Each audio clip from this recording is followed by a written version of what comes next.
नमस्कार। पिछले एक दशक में भारत ने एक जबरदस्त बदलाव का दौर देखा है। तो आइए आज हम सोर्स मटेरियल के आधार पर 2014 से 2025 तक के इसी सफर को समझते हैं, जिसे भारत के लिए एक नए युग की शुरुआत भी कहा जा रहा है।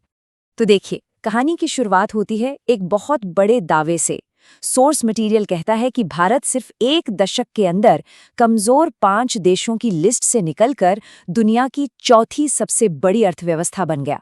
अब ये सच में एक बहुत बड़ी छलांग है और आज हम इसी बदलाव की परतें खोलेंगे। तो हम इस सफर को कैसे समझेंगे? हम सबसे पहले आर्थिक और डिजिटल नींव को देखेंगे, फिर बात करेंगे कि देश के इंफ्रास्ट्रक्चर में क्या-क्या बदला। इसके बाद हम देखेंगे कि दुनिया के मंच पर भारत की भूमिका कैसी रही और आखिर में सोर्स में बताई गई चुनौतियों और आगे की राह पर भी नजर डालेंगे। तो चलिए शुरुआत करते हैं पहली और सबसे अहम कड़ी से, वो आर्थिक और डिजिटल नींव जिसे इस नए भारत का आधार माना जा रहा है।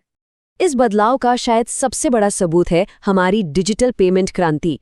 जरा सोचिए, यूपीआई के जरिए हर साल 70 अरब से ज्यादा लेन देन हो रहे हैं।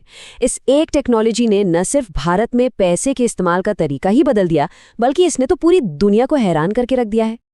अब ये जो डिजिटल क्रांति हुई, इसके पीछे कुछ बहुत बड़े ढांचागत सुधार थे, जैसे जनधन आधार मोबाइल या जैम ट्रिनिटी।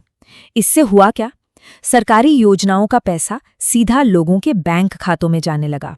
फिर आया जीएसटी, जिसने देश को एक राष्ट्र एक टैक्स वाले बाजार में बदला, और आयुष्मान भारत जैसी योजना ने करोड़ों लोगों को स्वास्थ्य सुरक्षा दी। अब डिजिटल दुनिया की तो बात हो गई, लेकिन देश को असल में फिजिकली भी तो जोड़ना था। तो चलिए अब बात करते हैं उस बुनियादी ढांचे की जिसने देश को एक नई रफ्तार दी। और इस तेजी का अंदाजा आप इन आंकड़ों से लगा सकते हैं।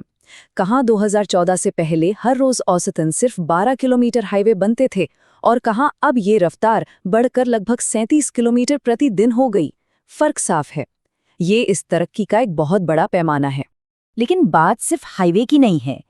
वंदे भारत जैसी मॉडर्न ट्रेनों ने रेल सफर का अनुभव बदला, उड़ान योजना ने छोटे शहरों को भी हवाई नक्शे पर ला दिया, और हर घर जल मिशन करोड़ों घरों तक साफ पानी पहुंचाने का काम कर रहा है। ये सब मिलकर एक पूरी तस्वीर बनाते हैं। तो देश अंदर से तो मजबूत हो ही रहा था, लेकिन दुनिया के मंच पर क्या हो रहा था? चलिए देखते हैं कि ग्लोबल स्टेज पर भारत की छवि और भूमिका कैसे बदली। इसका एक बहुत बड़ा प्रतीक था भारत की G20 की अध्यक्षता। भारत ने वसुधैव कुटुंबकम यानी पूरी दुनिया एक परिवार है की थीम के साथ दुनिया का नेतृत्व किया।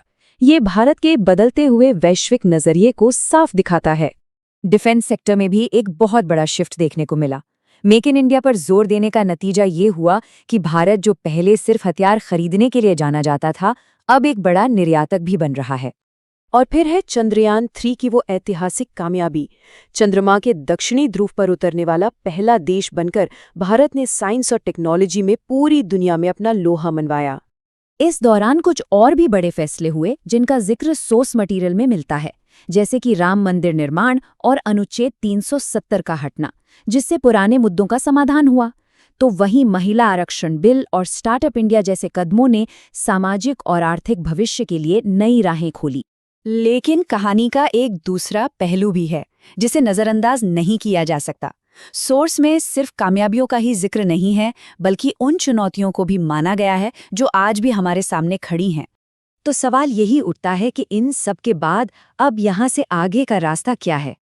देखिए, इतनी तरक्की के दावों के बीच सोर्स मटेरियल ये भी साफ मानता है कि कुछ बड़ी चुनौतियां अभी भी वैसी की वैसी ही हैं, जैसे कि बेरोजगारी और प्रति व्यक्ति आय का सवाल, अलग अलग राज्यों के बीच विकास का बढ़ता फासला, और जलवायु परिवर्तन और प्रदूषण का खतरा। इन मुश्किलों से निपटना अभी बाकी है। तो आखिरी सवाल यही है कि ये दशक भविष्य के लिए क्या संकेत देता है? क्या ये 2047 तक एक विकसित राष्ट्र बनने के लक्ष्य की एक मजबूत नींव है, या फिर अभी भी सफर बहुत लंबा और मुश्किल है? इस दशक की विरासत क्या है, इस पर चर्चा तो हमेशा चलती रहेगी, लेकिन एक बात तो तय है कि इसने भारत की कहानी को एक नया मोड़ जरूर दिया है।